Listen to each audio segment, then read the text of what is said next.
Habaib datang ke Indonesia bukan untuk melas. Kami nggak diajarkan minta-minta, saudara. Jangan khawatir. Habaib datang ke Indonesia bukan untuk meraup daripada harta, enggak. Kami tidak mencari jabatan, enggak. Kenapa? Itu bukan didikan dari keluarga kami. Didikan keluarga kami, lihat bagaimana Al Habib Salim bin Ahmad bin Jindan, saya punya kakek, keluar masuk penjara. Kenapa bisa keluar masuk penjara? Membakar semangat perjuangan masyarakat Indonesia untuk merebut kemerdekaan, saudara. Al Habib Ali bin Abdurrahman Al Habsyi Kuitang, beliau yang memfatwakan ketika tanggal 17 Agustus Soekarno membacakan teks proklamasi mendeklarasi daripada kemerdekaan Indonesia. Beliau di hari Jumat itu, ba'da Jumat beliau fatwakan, sekarang saya fatwakan setiap tanggal 17 Agustus wajib pasang bendera merah putih di rumah-rumah kalian. Siapa yang nyuruh? Itu fatwa Habib Ali bin Abdurrahman Al Habsyi Kuitang. Bendera merah putih, siapa yang memberikan instruksi kepada Bung Karno untuk membuat bendera merah putih sebagai bendera Indonesia? Itu adalah fatwa Al-Habib Idrus bin Salim Al-Jufri Palu Al-Khairat. Lambang negara Garuda, siapa yang buat? Al-Habib Asy-Syarif Hamid Al-Gadri dari Pontianak, keluarga baginda Nabi Muhammad. Lagu 17 Agustus, Pramuka, lagu syukur, siapa yang buat? Al-Habib Husain Al-Mutahhar dari Semarang, dzurriyyah baginda Nabi Muhammad. Jadi Anda jangan berpikir, ini habaib di Indonesia jasanya apa? Banyak, itu yang baru kecatat. Itu yang baru ketahuan. Masih banyak lagi daripada keluarga Nabi Muhammad yang tidak mau masuk buku karena perjuangannya ikhlas karena Allah dan Rasul. Banyak, saudara.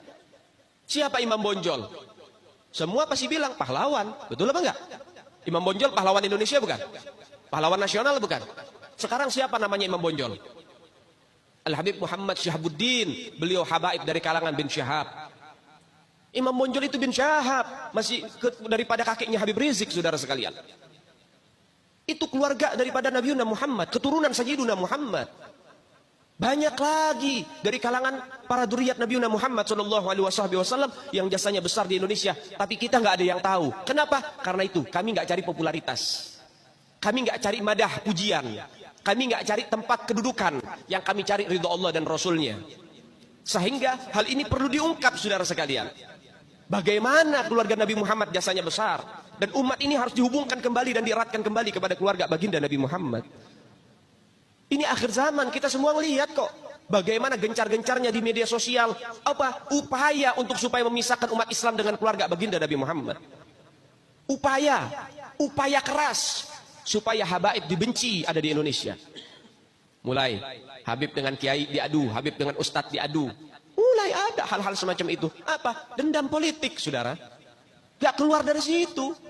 Karena dendamnya kepada Habib Rizik sehingga akhirnya demikian. Habib Rizik itu siapa? Keluarga Nabi Muhammad, keturunan Nabi Muhammad, cucunya Nabi Muhammad. Beliau bukan penjahat kok, bukan koruptor. Beliau nggak pernah bawa lari uang rakyat. Beliau nggak pernah ngerugiin negara. Beliau tidak pernah mencemarkan nama baik negara. Beliau itu bukan penjahat, saudara. Bukan penjahat. Apa masalahnya dia? Sehingga dicecar sedemikian rupa. Cuman masalah prokes doang, 4 tahun, saudara. Berapa banyak di luar sana pejabat, aparat, bahkan rakyat yang melanggar prokes gak ada yang ditahan. Kenapa cuman Habib Rizik yang ditahan? Ini upaya untuk supaya umat Islam benci terhadap keluarga baginda Nabi Muhammad. Hati-hati, saudara sekalian. Nabi bilang, man mata ala bugdi ahlul bait mata yahudian atau nasranian. Siapa orang yang mati membawa benci kepada keluarga baginda Nabi Muhammad, dipastikan mati dalam keadaan Yahudi ataupun Nasrani, atau dalam bahasa daripada sederhananya mati dalam keadaan murtad. Sahabat tanya, wa in sama wa shalla ya Rasulullah, walaupun orang itu puasa, walaupun orang itu sholat, apa tetap hitung mati murtad? Apa kata Nabi? Wa in sama wa shalla, walaupun orang itu puasa, walaupun orang itu sholat, kalau dia mati bawa benci kepada keluarga Nabi Muhammad, dipastikan mati dalam keadaan murtad. Ini Nabi yang punya mau, bukan kita habaib. Dan seharusnya yang membahas masalah fadailul ahlul bait, keutamaan para habaib, bukan dari mulut saya, bukan dari mulut Habib Khalid, wala Habib yang lain, bukan. Tapi daripada mulut para guru-guru kita. Mereka yang lebih punya kewajiban untuk membahas masalah ini ke umat, saudara. Kenapa? Supaya tidak ada fitnah. Kalau saya yang bicara begini, akan ada pertanyaan. Itu maunya Habib. Itu maunya dia. Itu mah dalil buat-buatan dia. Terserah Anda.